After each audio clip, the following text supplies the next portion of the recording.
Masih bersama saya Adini dan kembali kami sampaikan berita Padang hari ini.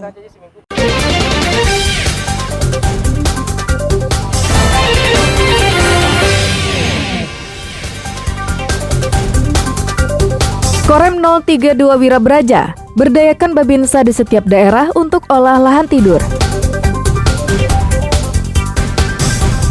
Sekolah dasar swasta digembok guru, hingga guru besar yang mencontek tesis mahasiswanya, kami sampaikan dalam Padang Sepekan.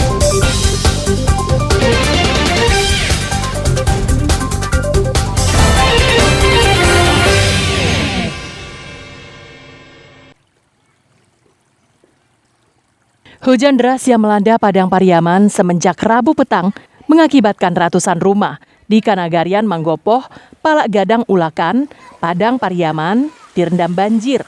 Hingga Kamis siang, ketinggian air di beberapa titik mencapai 50 cm hingga 1 meter. Bahkan air masuk hingga ke dalam rumah warga dan merendam jalan. Menurut warga, air mulai naik sejak Kamis subuh, sekitar pukul 3:30 pagi. Akibat meluapnya Sungai Batang Tapakis. Warga yang terbangun kaget karena tiba-tiba air sudah menggenangi rumah mereka. Warga tak sempat lagi menyelamatkan barang-barang dan perabot mereka karena tak menyangka banjir terjadi. Warga mengaku banyak peralatan rumah tangga mereka yang hilang dan hanyut di bawah air. Warga tak bisa memasak makanan karena bahan pokok serta peralatan dapur mereka juga terendam. Banjir juga menyebabkan aktivitas warga terganggu. Sejumlah kendaraan yang menerobos banjir pun mogok. Air jam 3:30 Pagi. Iya, pagi. Sekarang masih naik air? Ya masih. Masih. Iya. Sekarang apa yang terasa, Bu, dampaknya, Bu? Ya kesusahan lah kita. Susah nih. Iya. Barang-barang banyak yang hilang. Kita nggak tahu lagi ya yang naiknya. Isi rumah sekarang banjir gitu. Masaknya mana? Alat masak basah semua. Ya, buat masak tuh nggak bisa. Udah makan, Pak? Belum makan. Data pemerintahan Nagari Manggopoh, Palak Gadang, Kecamatan Ulakan Tapakis, tak kurang dari 300 rumah warga terendam akibat banjir.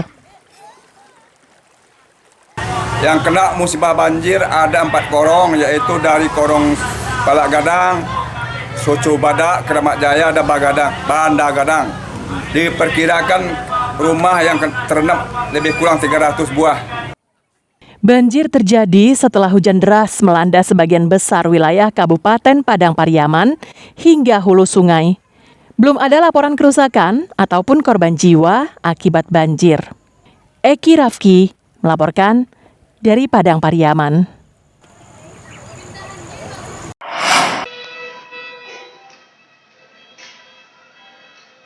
Bayi lelaki yang memiliki 2 kepala, 1 badan, sepasang tangan dan kaki ini dirawat di ruang khusus anak Rumah Sakit Umum Pusat Dr. M. Jamil Padang. Pernapasannya dibantu dengan alat bantu pernapasan, sedangkan untuk suplai makanan diberikan melalui infus. Pihak rumah sakit masih menunggu pemulihan kondisi bayi hingga stabil. Selanjutnya rumah sakit juga telah membentuk tim medis untuk menanganinya. Sejauh ini, kondisi bayi anak pasangan Adrianto dan Ayu Septiani itu dalam kondisi stabil.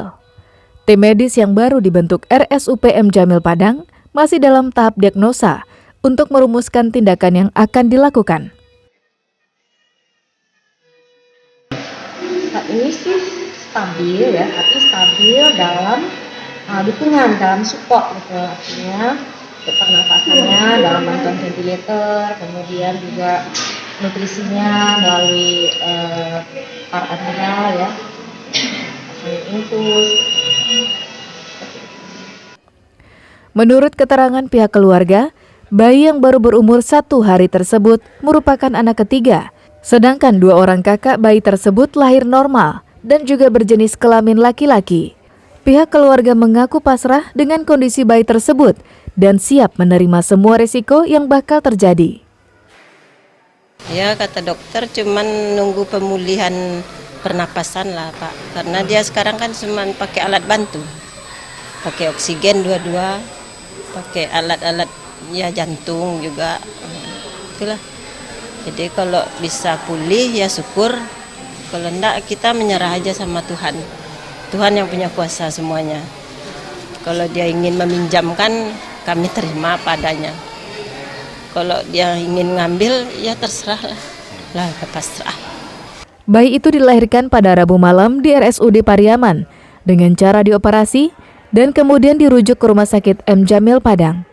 Laude Juardianse melaporkan dari Padang. Bahwa kebun kacang kami ini hasilnya kemana? Hamparan lahan pertanian yang telah ditanami sayur-sayuran dan kacang tanah di Jorong Galanggang Tangah, Kecamatan Kubung, Kabupaten Solo ini siap untuk dipanen. Lahan seluas lebih kurang 300 meter persegi ini milik salah seorang warga bernama Alan Sari. Sebelumnya, lahan ini tidak digarap karena merupakan lahan tidur. Berkat kerjasama dengan Bintara Pembina Desa atau Babinsa setempat, lahan ini kini menghasilkan dan siap dipanen. Menurut Alan Sari, dulu ia pernah memanfaatkannya dengan menanam berbagai jenis sayur-sayuran. Namun akibat banjir, sayur yang ditanamnya rusak dan tak bisa dipanen, sehingga menjadi terlantar. Pertama di Januari dulu jagung. Jagung. Ya, jagung. Kemudian? Kena banjir jagungnya, kemudian diulang lagi tanam kacang. Oh, tanam. Harapan saya sangat baik. Ada keuntungan bantuan dari Babinsa, bimbingan, ada bantuan. Berarti sangat mengapresiasi. Sangat mengapresiasi. Tenaga, modal, dibantu. Pemanfaatan lahan tidur ini mendapat dukungan dari Komandan Resort Militer 032 Wirabraja. Kegiatan yang dilakukan prajuritnya diyakini dapat menciptakan ketahanan pangan bagi masyarakat. Kewilayahan itu bisa memberdayakan khususnya masyarakat-masyarakat di desa binaannya untuk berkolaborasi bersama sehingga endingnya itu sejahtera dengan motonya Wirabraja, profesional, jujur dan produktif. Artinya Babinsa profesionalitasnya apa? Membina desa toh.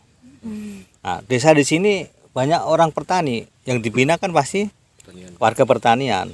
Apa yang dilakukan Babinsa di Kubung ini akan dijadikan percontohan di daerah-daerah lain di Sumatera Barat. Dari Solo, Garnadi melaporkan.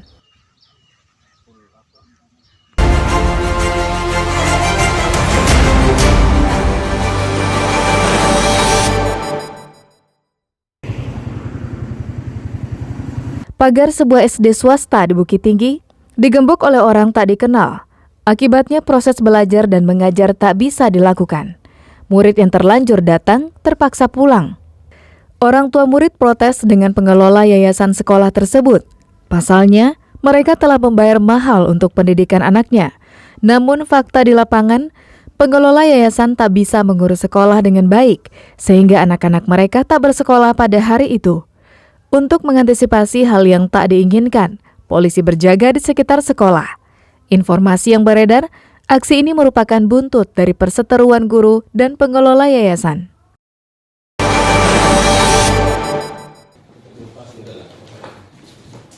Ratusan juta rupiah uang yang diduga hasil korupsi dikembalikan tersangka ke Kejaksaan Negeri Pasaman Barat. Uang tersebut merupakan hasil gratifikasi yang diterima oleh tersangka AHS dan YE yang pada waktu itu bertugas di kelompok kerja unit layanan publik saat pelelangan proyek. Uang tersebut diserahkan ke Kejaksaan Negeri Kabupaten Pasaman Barat melalui kuasa hukum tersangka. Kini total uang yang berhasil diselamatkan berjumlah 4.270 juta rupiah. Kasus korupsi pembangunan RSUD ini merupakan kasus terbesar sejak Pasaman Barat menjadi kabupaten.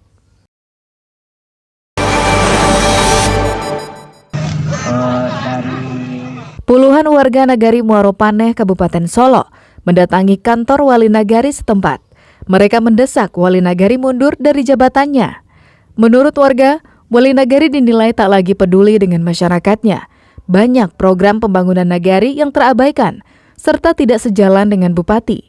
Wali Nagari tak pernah datang setiap kali diundang Bupati untuk rapat. Dampaknya, program-program pembangunan yang dilaksanakan pemerintah daerah tak pernah sampai ke nagari mereka. Saat demo berlangsung, Wali Nagari tak berada di tempat. Unjuk rasa yang dilakukan selama 2 jam tersebut berjalan dengan aman dan damai. Sejumlah polisi dan tentara berjaga di depan pintu masuk kantor Wali Nagari guna mengantisipasi hal yang tidak diinginkan.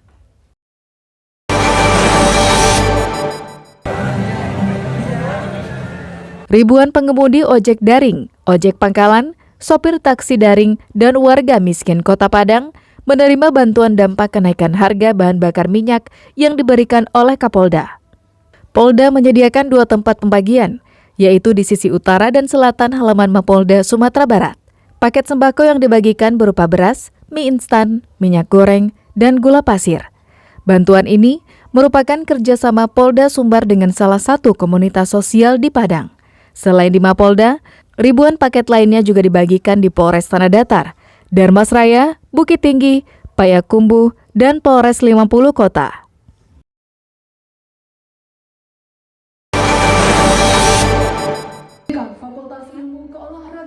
Guru besar di Fakultas Ilmu Keolahragaan Universitas Negeri Padang dituduh mencontek karya ilmiah mahasiswanya, Suhermon, dosen di STQ Prokania, Provinsi Riau. Karya ilmiah tersebut berjudul Pengembangan Alat Sensor Servis pada Net Olahraga Tenis Meja, yang merupakan tesis Suhermon saat menyelesaikan pendidikan strata 2 di UNP. Dosen STQ Prokani ini mengetahui tesisnya dicontek setelah membacanya di jurnal internasional. Tulisan itu dibuat atas nama Profesor KF. Temuan itu dilaporkan Suhermon secara tertulis kepada Kementerian Pendidikan dan Kebudayaan Ristek. Namun menurut Rektor UNP, adalah umum jika penulisan karya ilmiah berasal dari sumber yang sama, selagi kandungan kemiripannya di bawah 15%, maka karya ilmiah tersebut bukanlah suatu karya plagiat.